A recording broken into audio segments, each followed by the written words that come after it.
Previous lecture हम लोगों ने बात की है अभी तक वन डायमेंशनल वेव इक्वेशन। जी हाँ, एक स्ट्रिंग में वाइब्रेशन किस तरह से कैलकुलेट की जाती है उसके लिए हमारी वेव इक्वेशन और वेव इक्वेशन का solution and wave equation solution after applying the boundary condition. कौन सी बाउंड्री कंडीशन थी? The string is attached with the 2 points और you can say the fix at 2 points at x is equal to 0 and x is equal to l। तो यहां पे आपका initial displacement 0 होता है, तो these are called boundary condition. And after applying the initial condition भी हमने solution calculate करना सीख लिया है। अब इस लेक्चर में मैं इस वेव इक्वेशन पे किस टाइप के क्वेश्चन प्रॉब्लम बन के आते हैं, एक तो हो गया डायरेक्ट स्ट्रेट फॉरवर्ड क्वेश्चन कि drive the solution of your wave equation under the given boundary condition. अब लेकिन और किस टाइप के क्वेश्चन यहाँ पे प्रोड्यूस होते हैं, प्रॉब्लम जो आपके क्वेश्चन पेपर में आते हैं वो क्वेश्चन हम यहाँ पे डिस्कस करने वाले हैं। तो चलिए, बहुत इंपॉर्टेंट लेक्चर है, ध्यान से देखिएगा कि वन डायमेंशनल वेव इक्वेशन पे किस तरह के प्रॉब्लम्स यहाँ पे बनते हैं। सो दिस इज प्रॉब्लम नंबर 1। और प्रॉब्लम भले ही दिखने में बड़ी लगे, छोटी लगे, बट बहुत धीरे धीरे उसे पढ़ेंगे हमें हर एक चीज समझ में आ जाएगी, क्योंकि इस प्रॉब्लम में वेव इक्वेशन के बारे में ही लिखा होता है, राइट। जैसे कि यहाँ पे क्या लिखा है, a string is stretch and fasten to 2 points L apart. यानी कि सिंपल एक चीज हो गई कि स्ट्रिंग गिवन है जो कि 2 पॉइंट्स के बीच में, जो कि कितने डिस्टेंस पे, L पे है। तो अगर एक x इज इक्वल टू 0 पे है तो एक x is equal to L पे है एंड दिस इज फिक्स्ड। तो यहाँ पे y इज इक्वल टू 0 है, यहाँ पे y इज इक्वल टू 0 है, means we have the same 2 boundary conditions, right. अब उसके बाद वो लिखता है the motion is started by displacing the string in the form of this वर्ब। यानी y is equal to a sin pi x by l होता है कब? जब हम इस स्ट्रिंग को पुल अप करते थे और हमने अपने सॉल्यूशन पढ़ा है y is equal to sum fx। तो ये वो कंडीशन गिवन है जो मैंने आपको बोला था क्वेश्चन में गिवन आता है, इस fx की वैल्यू क्या है, right. Now from which it is released at time t is equal to 0, right. तो अब जब स्ट्रिंग को आप इनिशियली रिलीज करते हैं time t is equal to 0, तो एक इनिशियल कंडीशन क्या है? एक इनिशियल कंडीशन होती है dy by dt is equal to 0 at t is equal to 0, because initial velocity क्या है? इनिशियल वेलोसिटी 0 है। अब वो कहता है जब आपने इस स्ट्रिंग को रिलीज कर दिया, now show that the displacement of any point at a distance x, यानी displacement of string at any point at a distance x from one end at a time t is given by this function। यानी जब आपने string को release कर दिया तो अब इस स्ट्रिंग में क्या डिस्प्लेसमेंट आ रही है उसको हमें कैलकुलेट करना है, राइट। तो आई होप आप लोग समझ गए होंगे। क्वेश्चन लेंथी दिखता है बट क्वेश्चन के अंदर वही सब चीजें एक्सप्लेन की गई जो हमने वेव इक्वेशन में पढ़ी हैं कि it is fixed between 2 points. तो बाउंड्री कंडीशन सेटिस्फाई हो गई, और बाउंड्री कंडीशन के बाद ये क्योंकि हमेशा एक इनिशियल रिलीज मतलब इनिशियल वेलोसिटी क्या है? It is always 0। तो ये कंडीशन भी आपकी ऑलवेज लगने ही वाली है।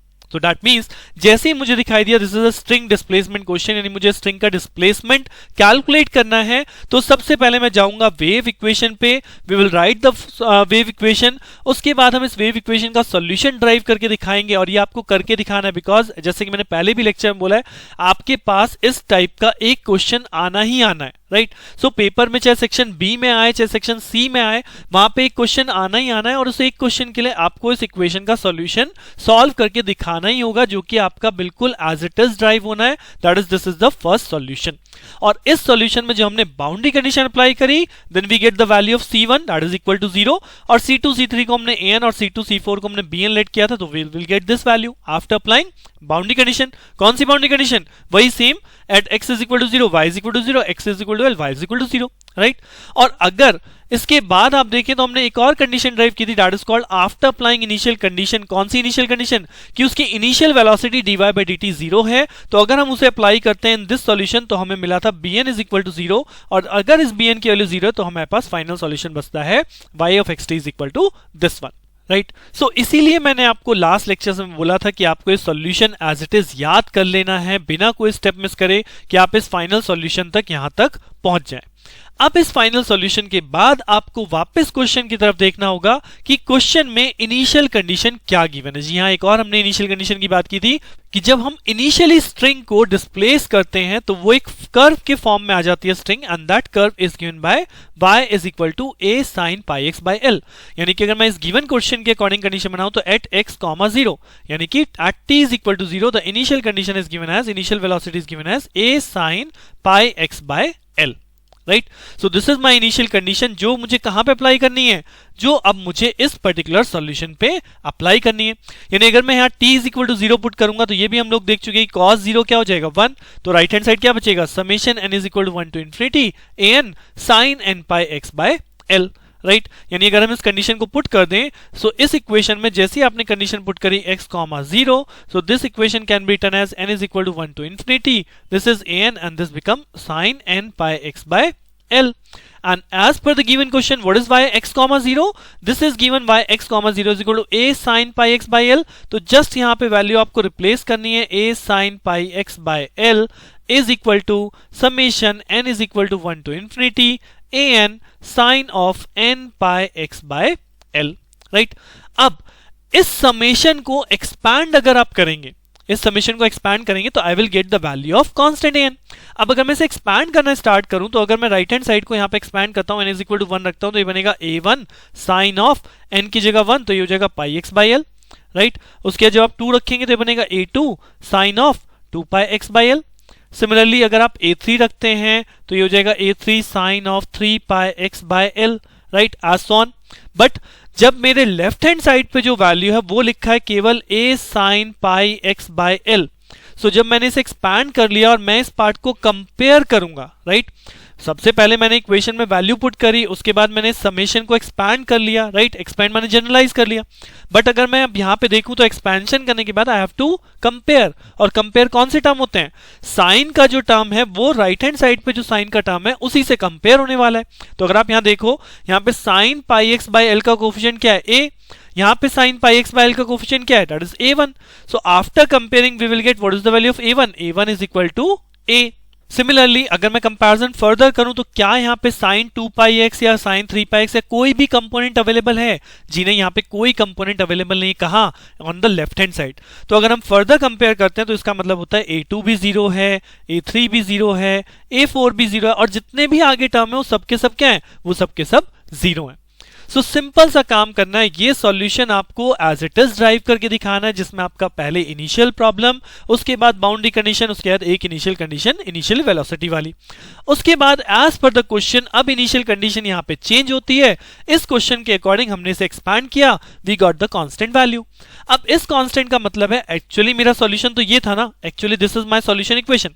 तो अगर इस इक्वेशन को मैं एक्सपैंड करूं, this is my final solution, तो अगर इसको हम एक्सपैंड करें तो बेसिकली मुझे क्या मिलेगा, मुझे यहां पे मिलेगा वही a1 a2 a3, बट मेरे पास केवल कौन सा कांस्टेंट है, मेरे पास केवल a1 as a constant available है, बाकी a2 a3 तो 0 है ना।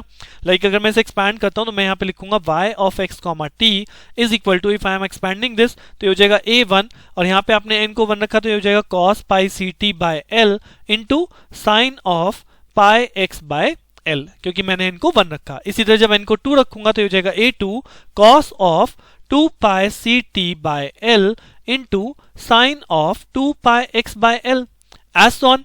लेकिन क्योंकि मेरे पास यहां पे किसके कांस्टेंट की वैल्यू, केवल a1 की वैल्यू अवेलेबल है ना, बाकी कांस्टेंट तो 0 है। So what is my final solution, so final solution becomes only y of xt is equal to a1, a1 की जगह क्या है, capital of a, right, and then cos of pi ct by l, this is the one, and sin of pi x by l, this is the final solution, right? So problem के base पे ये final solution calculate होता है, but initial conditions तक यहां तक का solution हर एक क्वेश्चन में कैलकुलेट होना ही होना है। इसके बाद केवल गिवन क्वेश्चन के अकॉर्डिंग मुझे इसे एक्सपैंड करना है, find out the value of constants, and then उस कांस्टेंट की वैल्यू को वापस इनिशियल सॉल्यूशन में प्लेस कीजिए, और then we got the final result, right. एक और क्वेश्चन देखिए सो दैट आपकी अंडरस्टैंडिंग और अच्छी लग जाए कि ये चीज आपको हर एक क्वेश्चन में रिपीट ही करनी है, right. So this is another question, a tightly stretch string with fixed end point x is equal to 0 and x is equal to l। Again same thing, मुझे इस लाइन को पढ़ने के बाद मिल गई कि स्ट्रिंग का क्वेश्चन है, x इज इक्वल टू 0 और x is equal to l पे स्ट्रेच्ड है, दोनों पॉइंट पे फिक्स्ड है, तो यानी यहां का डिस्प्लेसमेंट भी 0, यहां का डिस्प्लेसमेंट भी 0 है, that means these are the same boundary condition. तो इतना क्वेश्चन पढ़ते ही मेरे दिमाग में एकदम मैं स्टार्ट कर दूंगा कि first of all I have to write the wave equation, string vibration calculate करना है, देन इसका सॉल्यूशन लाएंगे, then by applying these boundary condition हम बाउंड्री कंडीशन का सॉल्यूशन ले आएंगे। और क्योंकि स्ट्रिंग हमेशा क्या होगी, it is release from rest from this position. Initial position जो है वो वहां से रेस्ट से रिलीज किया गया, यानी कि इनिशियल वेलोसिटी क्या हो गई, जीरो। तो जब इनिशियल वेलोसिटी जीरो हो गई, यानी dy by dt is equal to 0 at t is equal to 0, तो ये इनिशियल कंडीशन भी सेटिस्फाई है। And if this initial condition is satisfied, we can say the solution after initial condition is this one, right. So जैसा कि मैंने पहले बोला, आपको एक क्वेश्चन करना है तो यहां पे डायरेक्ट मत अप्लाई कीजिएगा, कभी भी इन इक्वेशंस को डायरेक्ट मत लिखिए। कहीं पे गलती हो जाए आप इन इक्वेशन को याद रख सकते हैं, बिकॉज इन इक्वेशन को सॉल्व करके दिखाने का मतलब है you are doing 80 to 90% of solution of your question, right. So ये एज इट इज होना है, तो टिपिकल नहीं है यूनिट। सॉल्यूशन बड़ा जरूर लग रहा होगा बट टिपिकल कहीं नहीं लगेगा, बिकॉज अगर आपको ये सॉल्यूशन याद है तो आपको लगेगा या हो जाएगा सॉल्व, राइट। अब क्या बचा, अब बचता है क्वेश्चन में फर्दर कंडीशन क्या गिवन है। That is what is tightly stretched string with fixed endpoint x is equal to 0 and L is initially in a position given by this equation। तो this is the initial position, ये वो curve है जो कि आपका string initially बना रहा है। so that means what is my initial condition? Initial condition says yx, 0 is equal to y naught sin of cube pi x by L. Basically ये आपकी इनिशियल कंडीशन है, और इस इनिशियल कंडीशन का मतलब time t is equal to 0 पे अगर हम वैल्यू कैलकुलेट करें फ्रॉम दिस सॉल्यूशन, तो time t is equal to 0 रखेंगे, क्या बनेगा, y x, 0 is equal to summation n is equal to 1 to infinity an cos वाली टर्म 1 बन जाएगी sin n pi x by L, यानी कि हो गया sin n pi x by L, right. So this is my given condition. अब y x, 0 मुझे given है तो मैं यहां पुट कर दूंगा, तो क्या बन जाएगा, y naught sine of cube pi x by L is equal to summation n is equal to 1 to infinity an sine of n pi x by l, right। now the same thing कि हमें right hand side को expand करना है, but अब आप समझ चुके होंगे कि मैं राइट हैंड साइड को कितना एक्सपैंड करूं, जितने लेफ्ट हैंड साइड में मुझे साइन के टर्म मिल रहे हो। बट यहां पे टर्म क्या मिल रहा है, sine cube of pi x by L, यानी sine cube theta. But if you remember trigonometric, तो एक फॉर्मूला होता है कि 3 sin theta minus 4 sin cube theta that is equal to sin 3 theta formula.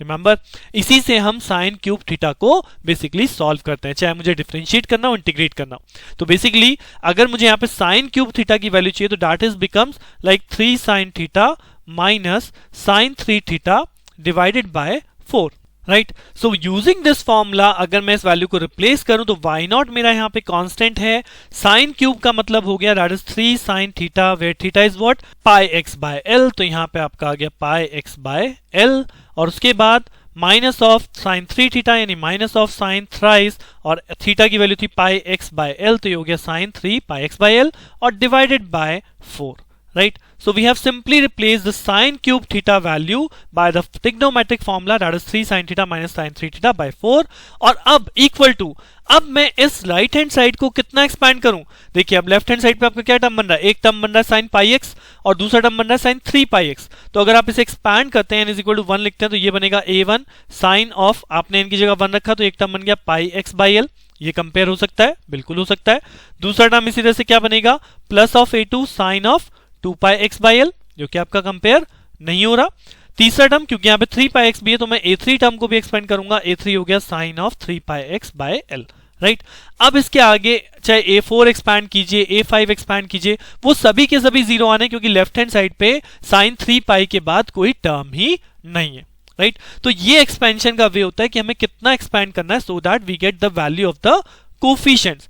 अब अगर मैं इसे कंपेयर करूं, तो sine pi x by L वाले कोफिशिएंट को साइन पाई एक्स वाले एल बाय एल वाले कोफिशिएंट से जब हम कंपेयर करेंगे, so what is the value of a1, a1 becomes that is 3y0 by 4, राइट। सिमिलरली साइन 2 पाई एक्स है, यहाँ पे साइन 2 पाई एक्स है ही नहीं, तो यानी a2 की वैल्यू क्या हो गई, a2 की वैल्यू 0 हो गई। Similarly sign 3 pi x by L से कंपेयर करेंगे, तो a3 की वैल्यू क्या हो जाएगी, a3 की वैल्यू हो जाएगी minus of y0 by 4, because इसका जो कोफिशिएंट बनेगा minus y0 by 4, right, as so on, because further मेरे पास a4 a5 ये सारे क्या है, ये सारे जीरो है। तो I got the value of constant, so that means मेरा सॉल्यूशन क्या बनेगा, जी हाँ सॉल्यूशन क्या बनेगा, ये जो हमारा सॉल्यूशन इक्वेशन है, इस इक्वेशन को हम क्या करेंगे, एक्सपैंड करेंगे, कहां तक, a1 a2 and a3, because मुझे a3 के बाद तो सारे ही जीरो हैं। तो इस इक्वेशन को अगर हम एक्सपैंड करें, तो ये इक्वेशन हमारी लिखी जाएगी इन दिस फॉर्मेट। आप सॉल्यूशन कर सकते हैं यहाँ पे, y of x t is equal to, summation को मैं एक्सपैंड करूं तो पहली टर्म a1 बनती है, दूसरी टर्म cos ऑफ n की जगह 1 हो गया, तो pi c t by l, and then into sine of n pi x by l होता है, तो यहाँ पे आ जाएगा pi x by L, right, this is the first term, plus a2 के साथ हो जाएगा cos of 2 pi ct by l into sine of 2 pi x by l, और plus a3, this is term cos of 3 pi ct by l into sine of 3 pi x by l। आगे expand नहीं कर रहा हूं because हमने a4 a5 सब क्या है, सब जीरो है। अब केवल क्या करना है, इस a1 की जगह प्लेस करना है 3y0/4, तो इस a1 की जगह यहां पे आगे देखिए 3y0/4 sin pi x by l into cos pi ct by l। a2 term zero है और a3 term this is minus y0/4, तो ये आपका हो गया complete solution, right. So I hope कि आपको किस तरह से प्रॉब्लम अटेम्प्ट करना है based on this string equation इस लेक्चर को करने के बाद बहुत इजी लगने लगा होगा कि आप बहुत इजीली इसमें 10 आउट ऑफ 10 मार्क्स लेके आएंगे। और ये दोनों क्वेश्चन जो मैंने आपको कराए हैं, यही दोनों क्वेश्चन आपके पेपर्स में आ भी चुके हैं और इनकी प्रोबेबिलिटी बहुत ज्यादा है कि एज इट इज पेपर में रिपीट हो जाए। बट कोई भी क्वेश्चन आए, अभी हम next lecture further problem practice करेंगे based on the same thing, but फिर वही चीज है कि इन इक्वेशंस में, इन क्वेश्चंस को सॉल्व करने के लिए वेव इक्वेशन का जो सॉल्यूशन है वो एज इट इज ड्राइव हो रहा है। सो ये तो आपको एटलीस्ट करना ही करना है। उसके बाद जहां आपने इस 90% पार्ट को सॉल्व कर लिया, कि आपने सॉल्यूशन कर लिया, फिर तो based on the problem definitely you will apply the condition and find out the last and the final result, right. So मिलते हैं नेक्स्ट लेक्चर में, फर्दर क्वेश्चंस अप्लाई करेंगे based on the same topic. Thank you.